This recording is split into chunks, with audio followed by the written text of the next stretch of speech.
Hello বন্ধুরা, আমি আজকে আপনাদের দেখাবো কিভাবে সহজ নিয়মে লুডুস রান্না করা যায় তাড়াতাড়ি।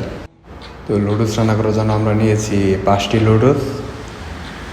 এক প্যাকেটের ভিতরে 5টি লুডুস আছে, সাথে আছে 10টি ডিম এবং টমেটো,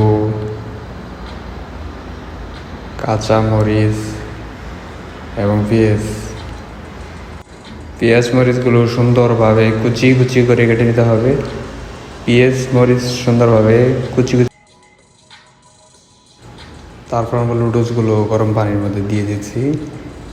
অবশ্যই আগে থেকে পানি গরম করে রাখবেন, গরম পানির উপর লুডুসগুলো ছেড়ে দেবেন।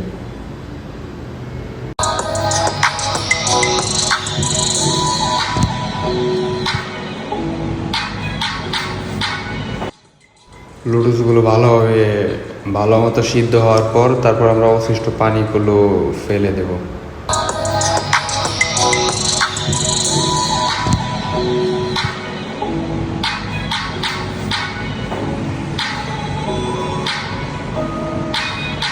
আগে থেকে এই কুচি কুচি করে কেটে রাখা পেঁয়াজ মরিচগুলো আমরা দিয়ে দেব।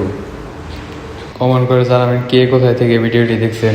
আগের ভিডিওতে কমেন্ট করেছে কিং সুন্দরবনের এক গাছের মাথার উপর থেকে দেখছি। আয়ান ভাই কমেন্ট করেছে হবিগঞ্জ থেকে। আমাদের লুডুস রান্না করা প্রায় শেষ। তো আপনারা অবশ্যই কমেন্ট করে জানাবেন ভিডিওটি কেমন লাগলো। ভালো লাগলে অবশ্যই লাইক কমেন্ট করে সাথে থাকবেন। ধন্যবাদ।